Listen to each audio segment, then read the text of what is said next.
ஓம் ஸ்ரீ ராகவேந்திராய நமஹா. மாதா பிதா குரு தெய்வம்னு சொல்லுவாங்க. இந்த குரு கலிகாலத்தில் நமக்கு கண்கண்ட பிரத்யட்சமான தெய்வம்னு சொன்னால் பல குருமார்கள் இருந்தாலும் நாம் குருவிடத்தில் நம்மளுடைய சுக துக்கங்களை அவரோடு ஒன்றிணைந்து நம்ம சொல்லும் பொழுது அதற்குண்டான தீர்வை குரு ஆனவர் நமக்கு சொல்கிறார். எல்லாமே நாம் தெய்வத்திடத்தில் போய் நம்ம சொல்கிறோம் அப்படின்னு சொல்லும் பொழுது தெய்வங்கள் என்ன சொல்கிறாங்க அப்படின்னா, குரு மூலியமாக வரும் பொழுது அதற்கு உண்டான ஒரு தனி சக்தியே கொஞ்சம் அதிகமாக இருக்குது. அப்படி இந்த குருமார்களில் நமக்கு இப்போ பிரத்யட்சமாக கண்கண்ட தெய்வமாக இருக்கக்கூடியவர்னு சொன்னார் ராகவேந்திர சுவாமிகள். இந்த ராகவேந்திர சுவாமிகளிடத்துல நாம் நம்மளுடைய எல்லா விதமான கஷ்டங்களையும் சுகங்களையும் நம்ம தாராளமாக அவரிடத்துல பகிர்ந்துக்கலாம், அவரிடத்துல நம்ம சொல்லலாம். அவருடைய ஒரு கடைக்கண் பார்வையினாலே நம்மளுடைய கஷ்டங்கள் யாவும் நிவர்த்தி ஆகிறது. இது என்னுடைய வாழ்க்கையினுடைய அனுபவத்திலே நான் அனுபவிச்சிருக்கேன். அப்படி அவரிடத்துல பேசும்பொழுது நம்மளுடைய கஷ்டங்களுக்கு நம்ம என்னன்னா ஒரு பரிகார ரூபமாக நம்ம ஒரு இடத்துல போய் பிரார்த்தனை பண்ணுறோம். இதில் நிறைய பூஜை விதானங்கள் இருந்தாலும் அவர் ஒரு சிலதெல்லாம் நமக்கு ரொம்ப சுலபமான விதானங்கள்லாம் எனக்கு சொல்லியிருக்கார்.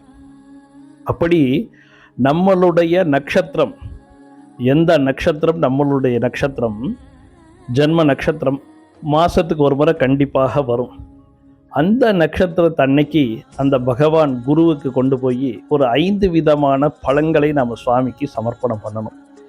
எப்பொழுதுமே நம்ம குருவை பார்க்க போகிறதாக இருந்தாலும் சரி, பெரியவர்களை பார்க்க போகிறதா இருந்தாலும் சரி, வெறும் கையோட நம்ம போகக்கூடாது. இதெல்லாம் நம்ம முன்னோர்கள் நமக்கு சொல்லியிருக்காங்க. அப்படி நம்மளுடைய கஷ்டங்கள் நமக்கு ஒரு பேங்க்ல இருந்து லோன் கிடைக்கிறதாகட்டும், வேலைக்கு நம்ம இன்டர்வியூக்கு போகிறதாக ஆகட்டும், கடன் தொந்தரவுகள் நீங்கிறதாகட்டும், இப்படி ஒரு மாதத்துக்கு ஒரு முறை வரக்கூடிய நம்மளுடைய நட்சத்திரத்தன்னைக்கு நாம் இந்த பழங்களை கொண்டு போய் பகவானுக்கு சமர்ப்பணம் சொன்னோன்னு சொன்னால் அந்த ராகவேந்திர சுவாமிகள் அதை ஸ்வீகாரம் பண்ணி அதிலிருந்து நமக்கு விசேஷமான ஒரு அனுகிரகத்தை செய்வார். ராகவேந்திர சுவாமிக்கு பலவிதமான சேவைகள் இருக்குது.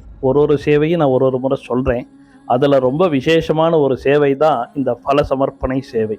இந்த பல சமர்ப்பணம்ன்றது நம்மளுடைய என்னென்ன தோஷங்கள் அறிந்தும் அறியாமலும் நாம் என்னெல்லாம் செஞ்சுருக்கோமோ அதற்கு உண்டான ஒரு பிராயச்சித்தமாக நம்ம ஒரு இடத்துல கொண்டு போய் சமர்ப்பணம் பண்ணும் பொழுது அந்த குரு, லோக குருவாக இருக்கக்கூடிய ராகவேந்திர சுவாமிகள் நமக்கு நல்லதே கட்டாயம் செய்வார்.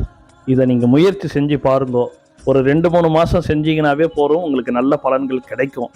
இதில் நாம் நல்லபடியாக இருக்கணும், வாழ்க்கையில் இந்த கஷ்டங்களையெல்லாம் நம்ம கடை தெரிந்து நம்ம மேலே ஏறி வரணும்னு சொன்னோன்னாக்கா ஒவ்வொரு மாதத்தில் வரக்கூடிய இதுக்கும் நம்ம அருகாமையில் இருக்கக்கூடிய ஒரு ராகவேந்திர சுவாமியினுடைய தேவஸ்தானத்துக்கு போய் அவர் பிருந்தாவனத்துக்கு பல சமர்ப்பணம் பண்ணுங்கோ.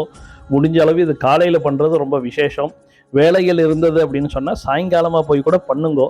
காலையில் செய்கிறது ரொம்ப உச்சிதம். அது உங்களால் முடிஞ்ச பல சமர்ப்பணம் அந்த ராகவேந்திர சுவாமிகளுக்கு செஞ்சு அவருடைய அனுகிரகத்தினாலே எல்லாரும் சந்தோஷமாக இருக்கணும் வாழ்க்கையில் அப்படின்னு சொல்லிட்டு நான் பகவான் இடத்துல பிரார்த்தனை பண்ணிக்கிறேன்.